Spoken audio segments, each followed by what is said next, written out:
Hare Krishna, dear devotees, welcome to our channel. Today our guest is Thakur Saranga Prabhu. Hare Krishna Prabhu, welcome to our channel. Saranga Thakur Prabhu, sorry. It's okay. He is actually husband of Guru Bhakti Mataji from the previous episode and who stole her from us 8 years ago from Bulgaria and took her to Scotland. And today we will hear his story, how he joined the movement, and yeah, I'm sure your story will be amazing. So please, Prabhu, tell us, what is your story? I don't know where to begin really. Where do I begin with my story? You can begin from everywhere. I mean, you can begin from the childhood, from something that impressed you.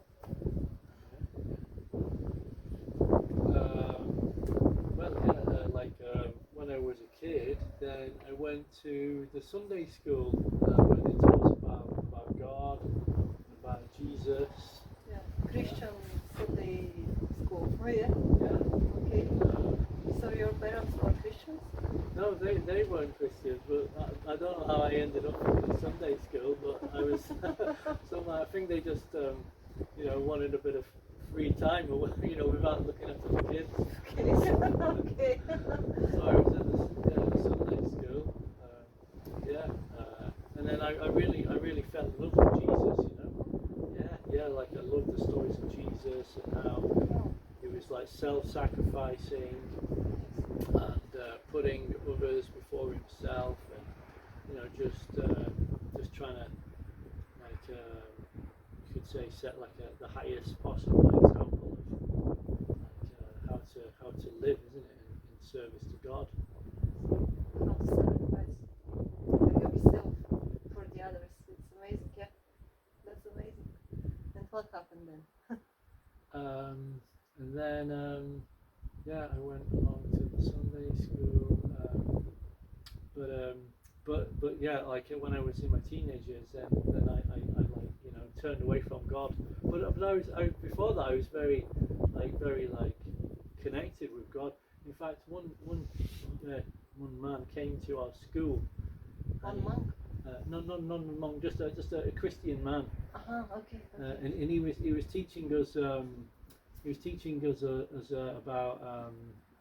about prayer, how we can all pray to God whenever we want, and he's there like within us to pray to, so you can just reach out to God whenever you want. He's your friend. He said like that. He's like your best friend. Really? Yeah. Like Prabhupada says to us, Krishna is our best friend. Yeah. So I was praying a lot because I just took what he said, on face value. I accepted, without question what he told us. So that I was praying a lot, So it was very very. What you were praying for? What was I praying? I just remember praying about everything really. Just almost just having a conversation with God about what happened every day. Just saying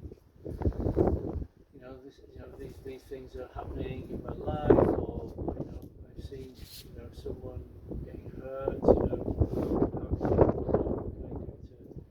to help or things like that.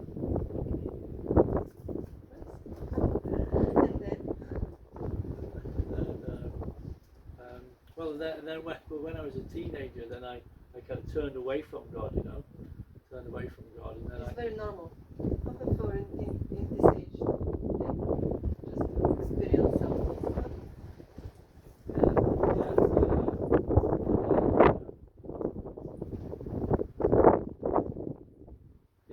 I was having a chat with a friend on the phone, and he was telling me that his uncle has got depression, and I felt that although suffering was around, I felt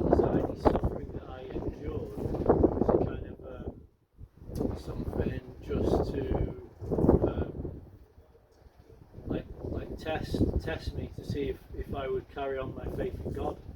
You know, despite suffering, and with that kind of attitude, then any kind of suffering that I did experience, I thought like God will give me a challenge that I can't, deal with and overcome.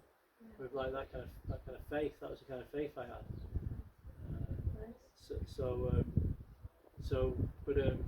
Yeah, I was having a common chat with a friend on the phone when I was like 13, and he was telling me how, there's so much suffering in his life, and his uncle has got depression, and his mum is divorced, and there's so many problems, and I kind of felt as though, well, I don't really experience any of that kind of same level of suffering,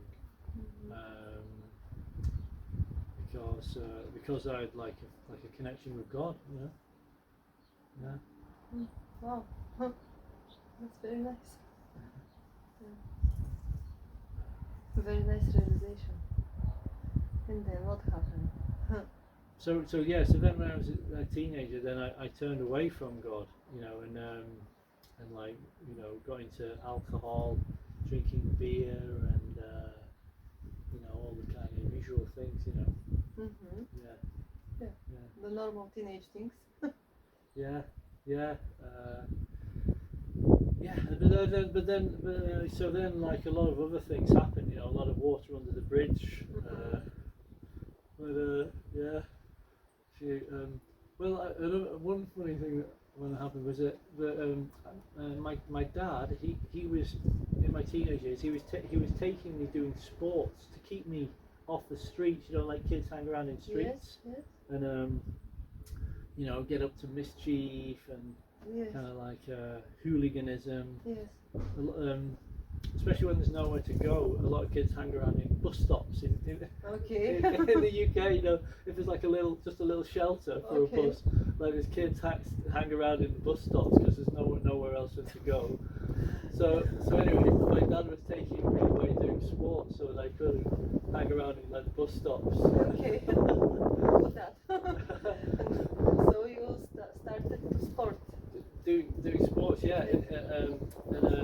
My dad, he was into running. Okay. Running, like long distance running, like doing a marathon, London Marathon, and also like running in the mountains, fell running. Wow. Yeah. It's just this is hard. Yeah. I mean, hard work. But I kind of grew up. Doing that with my dad. Okay. And then he started taking me orienteering. I don't know if you've heard of this sport, orienteering. No. Orienteering. Okay. Maybe you're in the mountain and you have to go somewhere. What is it? Yeah. You have to run. You have to run around, and then you have your map and compass to find the routes. Okay, that's nice. Oh yeah. It's nice. Yeah, there's a lot of nice people doing it. But I was on like a trip, a training camp, a 2-week training camp, and there was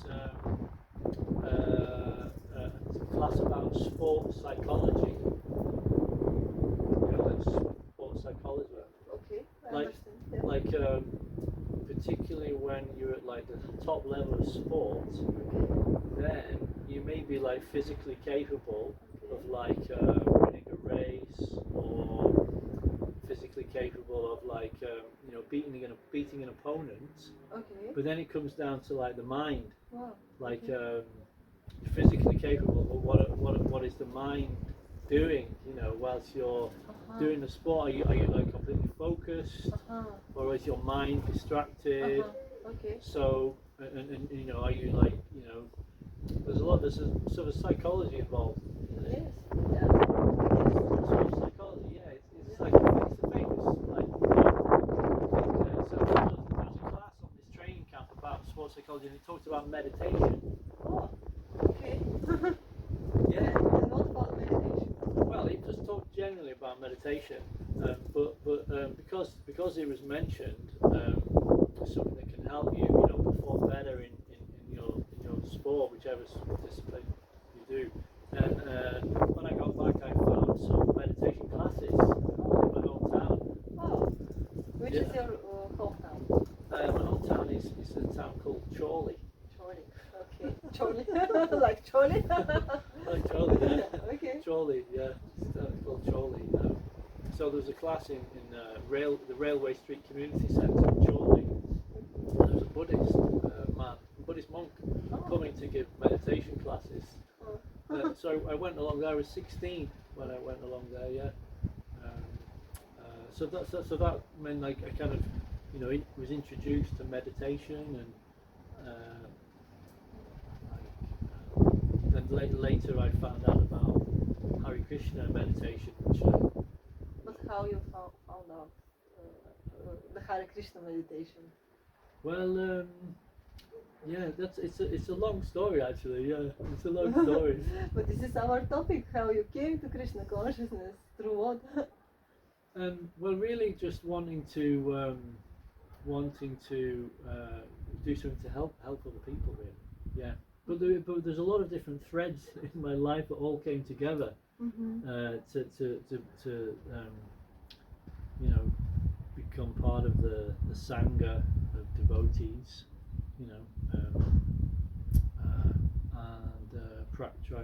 and try to practice Krishna consciousness and develop a service attitude, things like that. Yeah, a lot of different. So there was like the sports thing, and then there's like musically as well. When I found like I experienced kirtan, that was pretty cool. But you experienced the kirtan through internet, or you went to some place with Hare Krishna kirtan? Yeah, I went to a place. My first. We had some kirtans in Preston, and there was as well some kirtan in there. But it was really good, really good having the kirtan in Scotland, at the temple in Scotland. Okay. Yeah, because I've always been a really big music fan.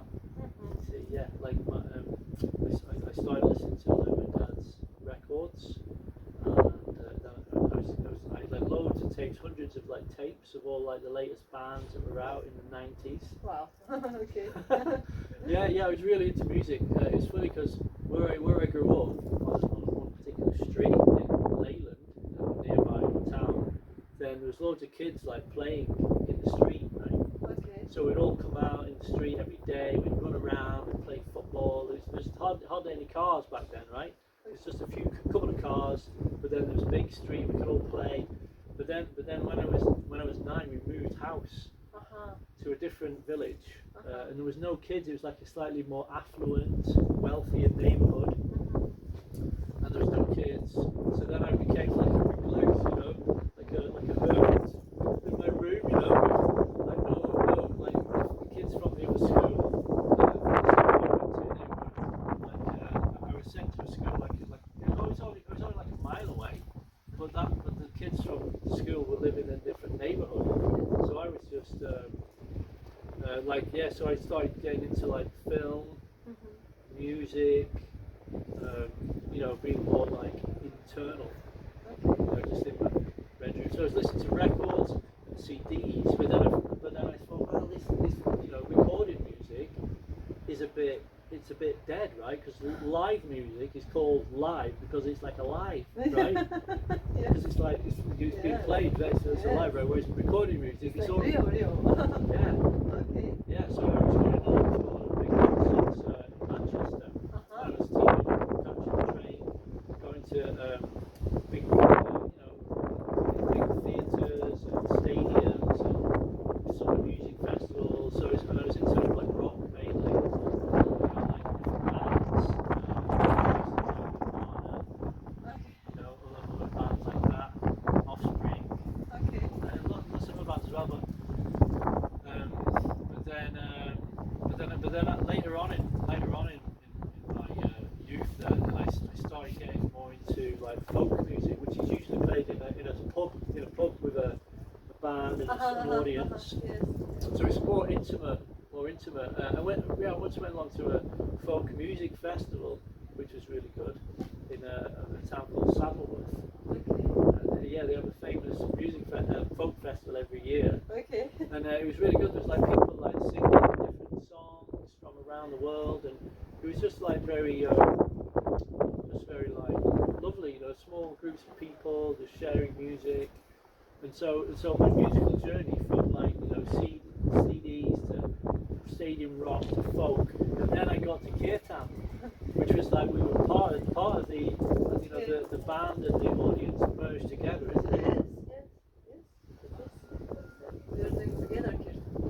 There is no like one singer and just audience. You are together. Yeah? But how you find this Kirtan that you went?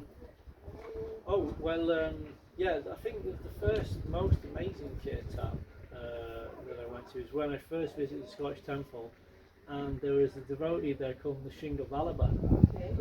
Prabhu, who was leading the kirtan, and there was a style, particularly in those days, which was to get the tempo going as fast as you could get it going, Okay. and then keep it going intense as long as you could, like really, really intense, like and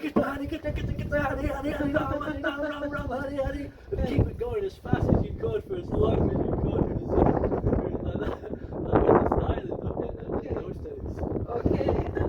I don't know about this style, but yes. Yeah. I can understand. Well, it was a stand-up kirtan. We were always standing up, and so this devotee was Shingavalaba. He was playing the madanga, and it was so intense. I could see like the veins on his neck all kind of popping out, and he looked like he was gonna like explode. And later I found that I learned that before becoming a devotee, he was like the frontman for like a death metal band. Oh, Krishna. Okay. Okay. That's why he has this energy. Yeah. Okay. So that was really, it was like an intense experience to be part of that kind of kirtan. But how you understood that there is Hare Krishna Kirtan? I mean, like by some advertisement, or how you understood that there is such a thing like Hare Krishna Kirtan? Well, I mean, yeah, the first time I heard the mantra was on one of my dad's records. Oh, really? Yeah. There's a Tyrannosaurus Rex album called. It's a double album called Unicorn, and then the other side is called My People Were Fair and wore the sky in their hair, but now they're content to wear the stars on their brows. That was the name of the album. Oh, yeah. It's like a hippie Okay. album. Okay. But then the chap Mark Bolan, who later on went solo and electrified. Okay. He was doing acoustic music Okay. in those days, and then he was singing the mantra, but he wasn't singing it correctly. Actually, he was singing Hare Krishna, and then he was Hare Krishna, Krishna Krishna, Hare Hare. And I think he just made it up. He sang Hare Heda, Hare Heda, Heda, Hare Hare, like that. But anyway, that's the first time I heard the mantra on my dad's record. Nice. Yeah. And then what happened when you started to go to kirtans? Well, my going to the kirtan there in Scotland was part of me, like, I was going to visit the temple, and I was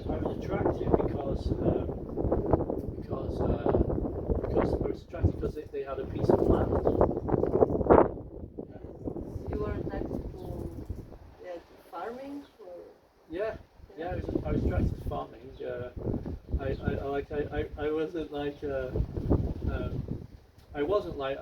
I never really done much farming or gardening, but at some point in my life I started to understand about like self-sufficiency,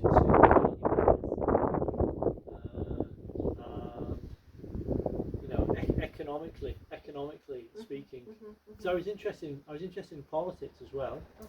So, and politically, people a lot of people are getting interested in politics because they're interested in trying to find like solutions to the world's problems, right? So maybe, you know, some like youthful idealist people like look to politics to try to help solve some of the world's problems, you know, and I guess I would be in that category. Although you know, whether you know politics is the right sphere to actually successfully help other people is question that's debatable, isn't it? Yes. Yeah, you know, like, because there's like different political systems, isn't there? Like capitalism, communism, and anarchism, and, you know, all these other different kinds of you know, political things, isn't it? The government make laws, pass laws to try to direct society in particular ways. So you want to be in help for the world. You want to be self-sufficient, and that's why you were attracted to this land that they had. And what happened? You wanted to. But I was interested in, you know, like protecting the environment. So I was aware of a lot of the environmental problems in the world. You know, like there was different things on the agenda in terms of how to solve like there's a hole in the ozone layer, and we're having the greenhouse effect, and there's global warming, and there's deforestation and acid rain. Those were some of the things that people were talking about then. Now the vocabulary's changed slightly, isn't it? They don't say global warming, they say climate change. Yes. And like, you know, deforestation isn't so much on the agenda these days. I don't know, maybe they've already just chopped down as much of the Amazon forest and other forests as they want, and then they're just, you know, using it for beef farming or something now. But anyway, back then I was aware of a lot of the environmental problems, and yeah, I joined like one. I visited another protest group, I joined one protest group protesting about building a new road. Yeah. I don't know. Do you not have that in Bulgaria? Like in the UK, there was in those times, the 90s, there was a lot of people starting to protest against like continuous building of more and more roads, saying that maybe we should, you know, invest in better railways, or, you know, people have better public transport, or, you know, solve like the transport problem. Instead of just continually building more roads, people getting more cars, and then they build more roads, and people get more cars, and then it just like, and then there's more and more pollution. Yeah, I went to one protest group, which was quite fun. That was when I was 30, and there was they were trying to build a new motorway, like a big motorway connecting a town that wasn't on the motorway network, so that again, you know, trucks could get up and down to this town. They could build more like industrial factories up there, and the people who lived there could, you know, would theoretically get jobs in the factories instead of whatever they were doing instead. But we went along to the protest, and there was a lot of people going to the building site where they were building the new road. And then when we got there, someone like said now, and then a lot of them ran, and they jumped onto like the yellow JCBs, big yellow JCBs, and they all started like chaining themselves off to try to stop them building the road. Yeah, that was the kind of thing that they would do. But how this was connected to your? Oh, because I'm just saying that, like, I was, you know, like wanting to be not just like theoretically say like, oh, you know, the environment. The environment. There is an environment problem, Yeah. but I'm just going to sit back and I don't care. You know. You were activist. Yeah, I was an. I wanted to. I was an activist. You could say I was an activist, not a very big one, but that's the kind of approach. You know, like the proactive approach. Okay. Okay, how do we solve the the problems like ecologically, environmentally, but then I thought, well, okay, better to have like a self-sufficient, have people living in self-sufficient farming communities is actually. Better way. Yeah, local. Like you've got all your everything you need locally available, producing your own things. Because you've got at the moment we've got the capitalist kind of global trade, like where everything is produced as a cash crop to sell, like as commodities, like on a global market, and everything is transported from one continent to another. Yeah, it's very local. Yeah. And of course that that method, it makes a lot of money for the people who buy and sell, and like they but in terms of say quality of life for everybody else, then we're just kind of picking up the crumbs, Yeah. And then what happened? But so there was the understanding that it's better to live on a local farm community. There's a couple of things I read in Prabhupada's books. It's that book that you were distributing, the Hare Krishna Challenge. Yes. Yeah, because I got that book quite early. Oh. In my it was funny because I was just at home in Britain, and I'd learned about another world problem, which is called third world debt. Third world debt, which is kind of, it's like the you've got the colonialism. Okay. Right, you've got the European powers, Yes. something like Britain, Yes. other European colonial powers like France and America now is like it's got controls global trade, and there's this group called the G8, which is like the 8 most powerful. Oh, yes. And they meet to collude together to make their plans for their continued economic domination of the world. I was just learning about that, how third world debt, how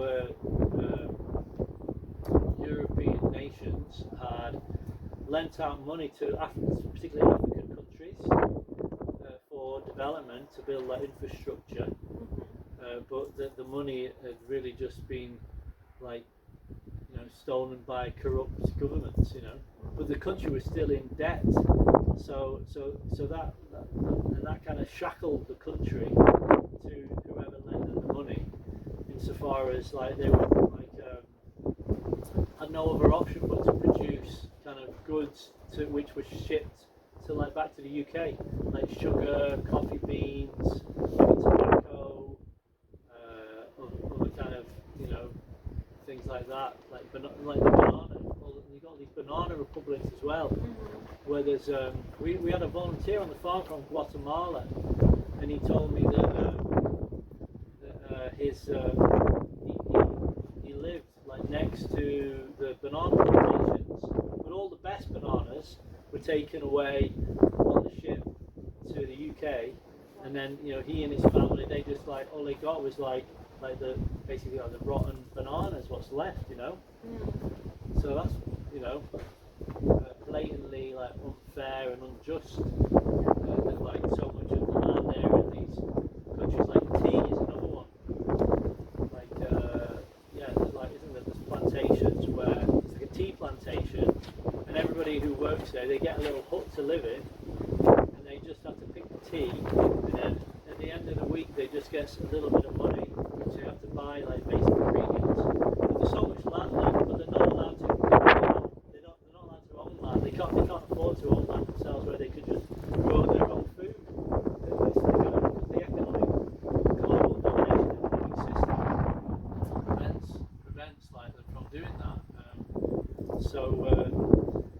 So I was just contemplating that in my bedroom and feeling completely frustrated and like angry Okay. at this injustice. Okay.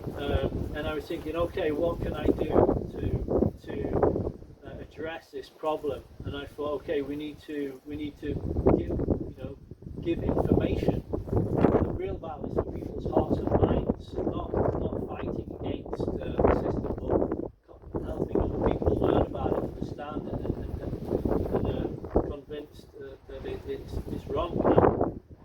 I mean, at the time we had the Prime Minister Tony Blair, who he started the war in the Gulf, you know, attacking there, you know, and you know, it cost a lot of money, you know, to do that. So yeah, I thought we need to make information. So I thought I need to be a pamphleteer. I need to make pamphlets. We're telling people about the problems of the world, the third world debt, the environmental crisis. And I was just thinking about how am I gonna like, what am I gonna write? How am I gonna print it? I'm gonna go give it out. And then I was the next day I was in Market Street in Chorley. It was a busy. It was a sunny day. It was busy. I was walking down the street and I met a devotee. Oh. We met a devotee, and I was like, oh, you know, who's this guy? What is he doing? And then I just started chatting with him, started chit chatting, and I thought, okay, look, he's giving out some information, some pamphlets, some small books. He's doing exactly what I think I should be doing. So what is he doing? You know, what's he trying to achieve? What is his literature saying? So I got, and it was that book, Facts for Life, or it's published under another name, Hare Krishna Challenge. Oh wow. Yeah. So that was the first book you got? That wasn't the first book, but it was one of the first books I read. Okay. Yeah. Okay. The first book I got was the Coming Back, The Science of Reincarnation. I didn't read it. I was just getting off a Fishwick bus in Preston, outside a shoe shop, Topical shoe shop, and I think I was only 15. But he gave me a book. I gave him £1, and I got it. But I didn't read it because I just didn't read it. You know, I thought it sounded a bit too non-scientific. Okay. Yes, I understand. But the Facts of Life book, there's 2 articles in there. So I met this devotee, and then I read his book, and then there was one article about off-grid living. You know, where Prabhupada says about the electric light is really good, but you have to go to so much endeavour to, you know, drill the oil or mine the coal and you know, make a power station and connect it all with the grid and then you know, make your electric light. Better just have a grow caster plant and get some crushed seeds, get the oil. And if you want to stay up a little bit later at night and read a book, then just use a little caster oil lamp. So that's basically off-grid living, isn't it? The other article that really resonated with me at that time was he was talking about there was some dude from the United Nations. He was saying, the tractor is so fantastic, it can do the work of 100 men, isn't it great? And then Prabhupada said, no, better that, you know, 100 men are busy doing some work rather than being left unemployed, like on the dole. Yes. Better, yeah. Yes, I agree with this opinion also. So I read reading those 2 articles, and then you know, thinking about how we can address the environmental crisis. And then I met buddies from the farm, and I was looking for some kind of community of people who were living on the land.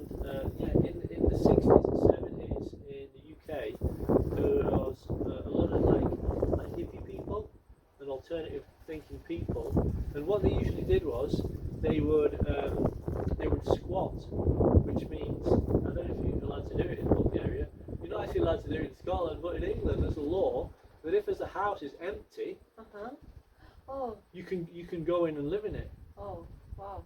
You're not allowed to break the lock or break anything.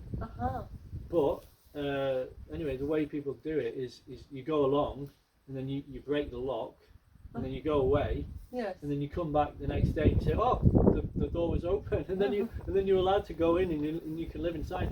So a lot of the people, the hippie people, the 60s and 70s, they started out squats in cities, many different cities, and they would live together, and they would they were hippies, so they liked to smoke dope, and they liked music, and they liked alternative thinking. But then as time went on, a lot of them tried to move out of the cities and get like a bit of land and start living on the land. There was one poet who inspired a lot of people to do that, Gary Snyder. He was one of the beat poets, Jack Kerouac, and Allen Ginsberg, right? He's Prabhupada's friend, wasn't he? Yes. He was one of that group. And he would write a lot about nature, and for a lot of hippies, he inspired a lot of people to get back into nature. So then in England and the UK, there's a lot of still quite a few of them exist. There's like communes, like communes were started in the 60s and 70s, where you can go and live, and it's like you might live in a tent or in a caravan or in a wigwam. Or you can make your own house, with sticks. You get sticks and you like bend them like this to make like hoops, and then you just put a bit of plastic over the top. It's called a bender. That's what they call it, a bender. And you can just live like a simple life in a tent like that. So I was looking for somewhere like that. Okay. And then I met the devotees who invited me to their place. Okay. To go and see their place. And what was the place that you invited you? Well, there's a place there in Scotland. They've got about 12 acres, a little bit of land there. Okay. There is a temple maybe? Yeah, there's a temple there. It's an old. It was a dairy farm before. So there's an old barn.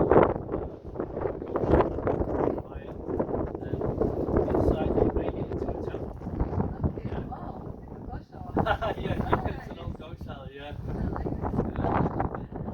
So you went there and you liked it there? I went there and visited first time I think 2004, and then I went again. That was just for Balaram's Appearance Day, and then I visited again. I'd moved away actually in 2006 before I got back in, so I went away to live in Holland. Okay. I lived in Holland for a few months, working over there, and then I came back, and then I was unemployed. But I met an old friend. You see, one of my friends, he joined. You see, one of my friends from university. I went to university in Liverpool, Liverpool University. I studied philosophy. Oh, wow. Yeah. And my friend, he was studying ancient history and archaeology. He said the reason why he was studying ancient history and archaeology is because he read a few books. I don't know if you've heard of one called the Celestine Prophecy. It's a famous book, a famous like New Age book. Celestine Prophecy. And he read a couple of similar New Age books, but he was convinced that there was some kind of ancient civilization on Earth that was much more advanced than we are now. For example, like the pyramids, right? Yes. It's like you can't build the pyramids, right? Because the ground around and it's sand. You can't even put a crane. I don't think you can build a crane there. Yeah. But then once you can even modern day cranes, you can't lift like huge 200-ton blocks. So they couldn't build them.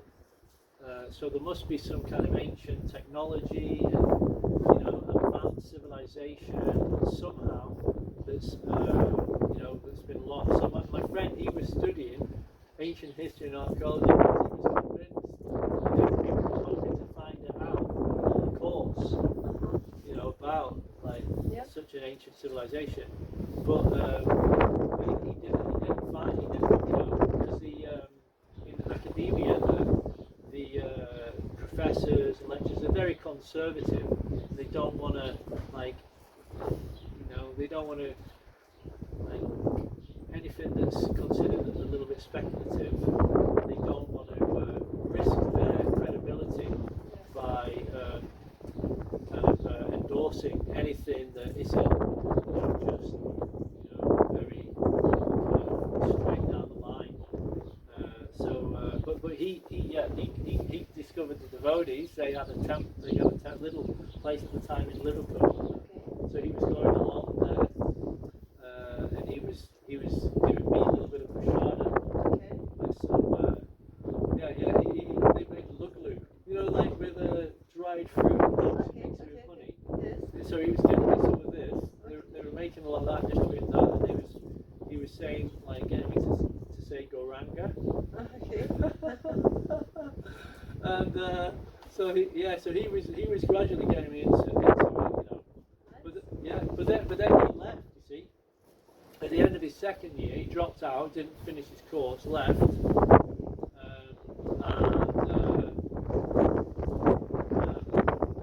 then when he went, he said, "Oh, I'm going." He came to see me. See, he lived around the corner at the time. He came round to see me, and he said, "Steve, I'm leaving." I was like, "Whoa, where are you going? What's happening? You're leaving?" And he said, "Yeah, I'm leaving. I'm going to go to be a monk." Wow. Yeah. Nice. So he became a devotee. Yeah. He became a devotee. Yeah, he's done really well. And he's a temple resident now in Newcastle. Wow. Oh yeah, it's your friend. Is it? There's a devotee who was in Newcastle. Is it Jagadish? Jagadish Purik, yes. Yeah. He knows Oh, him. Yeah. nice. Okay. Yeah. So my friend, he dropped out and said he came to see me, and he said I'm leaving, and I was like, whoa, that's a big move. That's a big move. Are you sure you really want to drop out? Yeah. Just go and move to the temple, be a monk? And he's like, yeah, I'm totally convinced of it. I'm definitely going, and you know what? I think you should come as well. Okay. He said, and I said, me? Come to the temple? No way. No way. You're going to be joking. Okay. Well, it's because I'd seen the devotees on the streets, Yeah. and I knew that if you were going to go and be a Hare Krishna, it meant that you had to stand in the street all day, Oh, okay. trying to get people to give you money and give them a book. You didn't And like to do that. I knew I couldn't do that because I was like very shy, Yeah.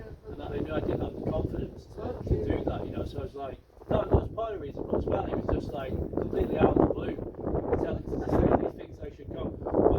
But I said, there's no way I'm not going to the temple. That's a crazy idea. Okay.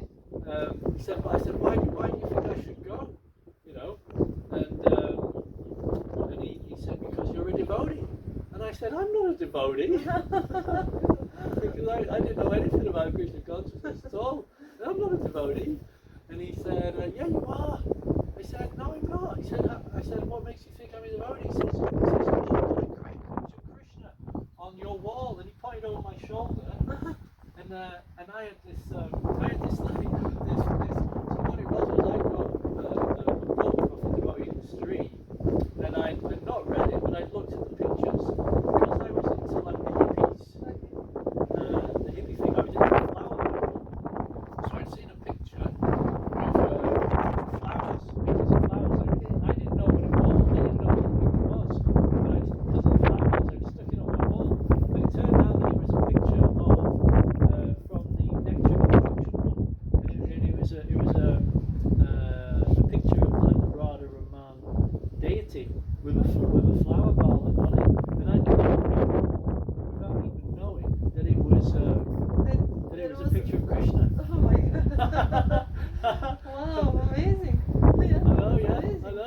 my friend said, because you're a devotee, you've got a picture of Krishna on your wall. And I said, I don't even know what that is. He said, it's a picture of Krishna.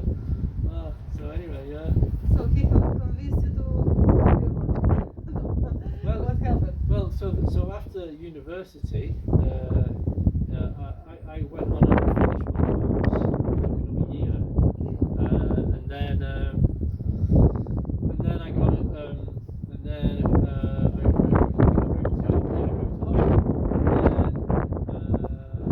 I got worked in different jobs there, and then I got a job working in Holland, and then first I went to Edinburgh. Yeah, I went to the right. My dad kicked me out of the house because I'd been unemployed for like 6 months, like not bringing any money in, and not contributing at all. And I was a bit like depressed at that time. So after 6 months of being like not really trying to get a job, my dad kicked me out. But it was good for me, you know. That's what I I needed. can see that. What happened then? So I had to go and live with my sister. She lived in near Edinburgh. So I went there, and then so I met my old friend. The temple was in Scotland, and my friend was on one day. He was standing on the street in Edinburgh. So it'd been a couple of years since I'd seen him. I met him again. Yeah. Okay. Yeah, and he was doing really well because I finished my degree. Supposedly should be successful, right? Yeah. But I was like unemployed and like down on my luck. Whereas he dropped out, but he was like doing really well. He was bright, he was positive, and then he was like learning Sanskrit, and he was like quoting shlokas, and he just looked really well and healthy and happy. Okay. Yeah. What happened? So he invited me to the local get-together that was taking place in a church, in the crypt of a church in Edinburgh. Okay. Like underneath the church, in a crypt. Wow, nice. There was a bookshop there, Peace of Justice bookshop. So they were having the get-togethers there. I went along a few times. I couldn't understand any of the philosophy. I just couldn't understand it. It just all went over my head, you know. All Sanskrit terms and different concepts I didn't understand.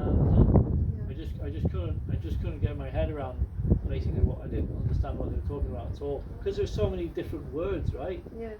That the people devotees use. Yes. So when you like hear a word and you don't understand what it means, like a Sanskrit word, I was like, I just couldn't understand. But yeah, I was going along especially for the fruit salad.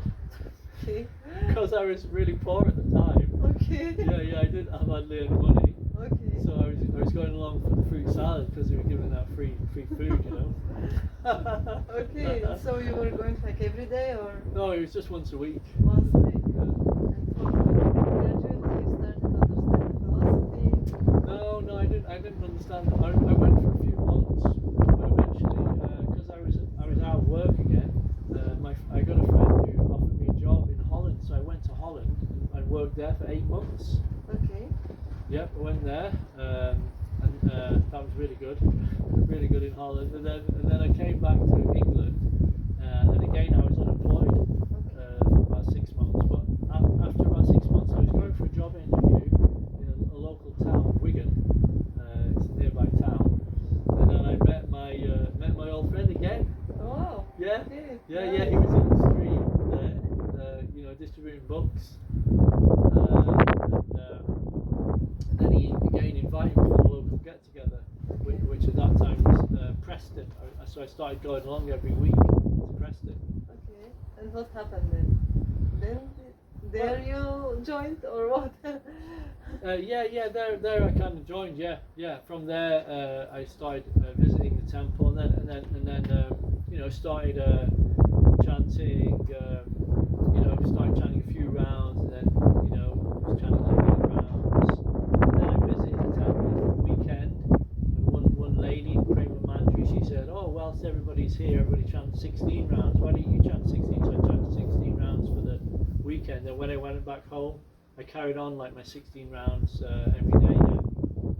Yeah. So this is how you joined the movement, gradually.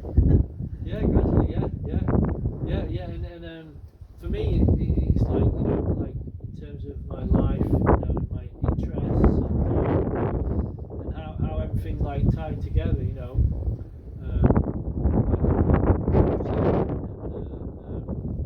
Trying to save the planet, save the environment, and then like, you know, wanting to be successful, you know, in sport, you know.